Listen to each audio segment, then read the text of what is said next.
You do it, I do it, we all do it. My dad used to tell me that there's three things certain in life: death, taxes, and shipping your favorite characters, even despite getting death threats from someone who ships one of them with someone else. You ever stop mid-lemon fanfic or mid-fan art of your two favorite characters who have interacted maybe once and thought, why am I doing this? What compels me to ship? Why does shipping even exist? Where did shipping come from? Who comes up with the shipping names? Before ignoring it and marking it as an intrusive thought and drawing the smut anyways. Yeah, that's happened to me too. And I actually have an answer in case you relate to my severely specific situation. Where did the term shipping even come from? Well, the use of the word shipping is actually kind of old, and it was around since the beginning of the internet, really. And it all started with a little show called The X-Files from 1993.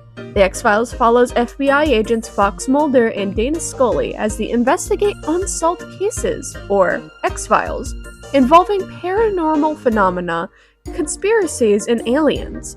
The central plot revolves around a government conspiracy to hide the existence of aliens and their plan for Earth, a plot that Mulder seeks to expose, driven by the childhood abduction of his sister, Samantha.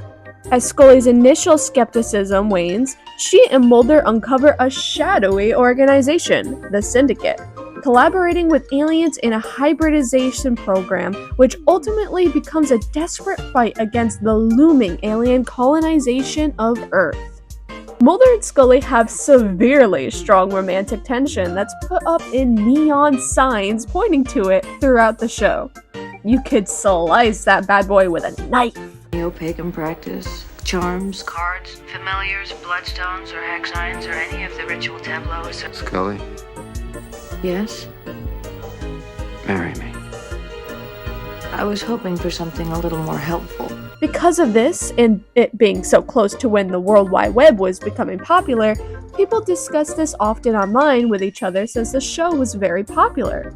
The desperate need to see the pair together drove people crazy, and they began to create fantasies in their head and share them with each other. A lot of what-ifs of if the characters were together. This was soon called relationshipping online. Over time, the term relationshipping evolved into just shipping, and then ships. While X-Files may be the origin of this, people caught on and latched onto this term quickly and applied it to other characters that they wished to see together in media that had romantic tension, or even real-life people. Okay, so that's where shipping comes from, right? Wrong! That's where the word started being used. But the idea of shipping two people together in a fandom that would never end up being canon can be dated back as early as the 1960s. While the term shipping has not been invented until 30 years later, the two popular characters from Star Trek would get romanticized together. Probably one of, if not the oldest example, of media-induced yaoi for two characters, Captain Kirk and Spock.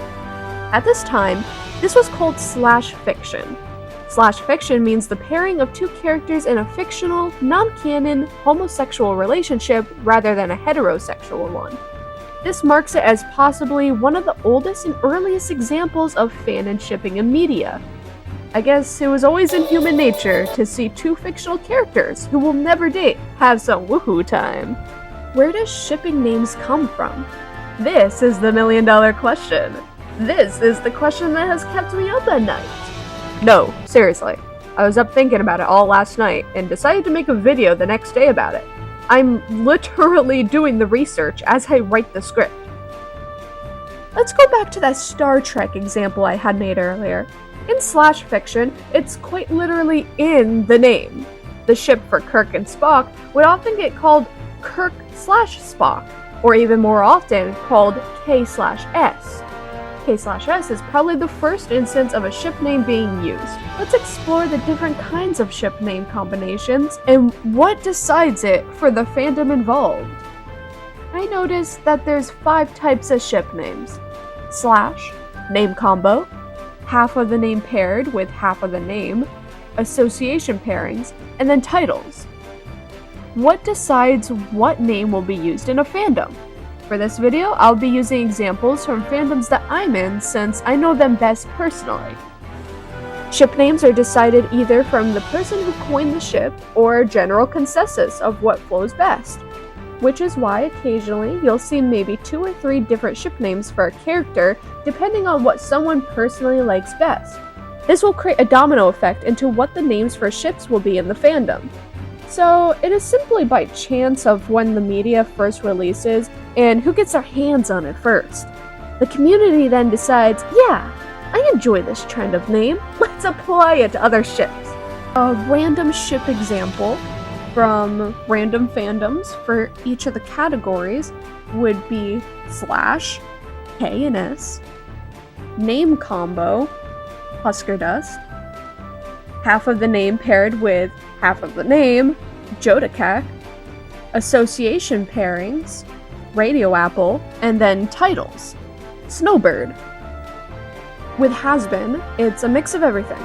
So Husker Dust, for example, is name mashing with Husker and Angel Dust. And Chaggy would be Charlie and Vaggie.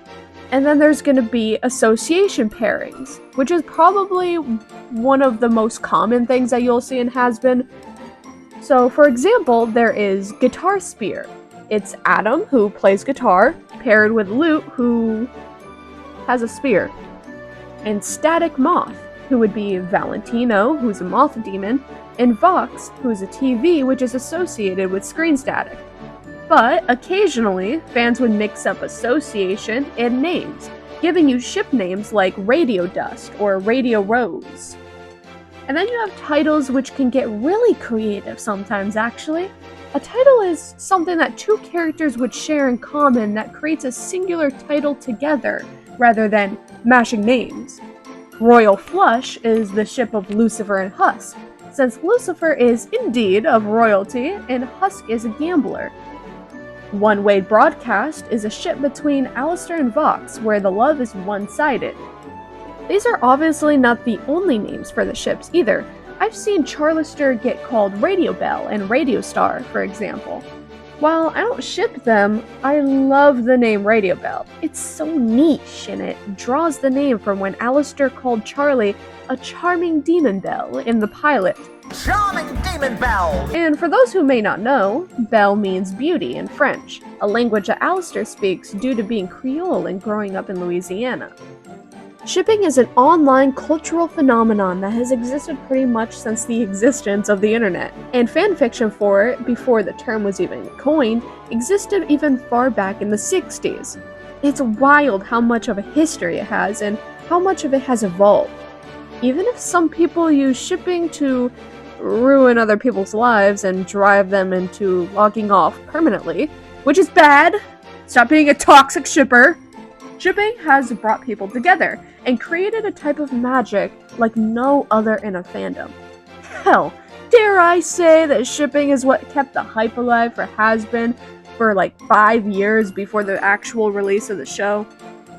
I hope you enjoyed my video. I don't know how to make outros or anything, so subscribe if you want. If you want to see more videos of me discussing things like ships, art, OCs, and probably more autistic stuff, then let me know by subbing and giving me a like down below. Bonsoir!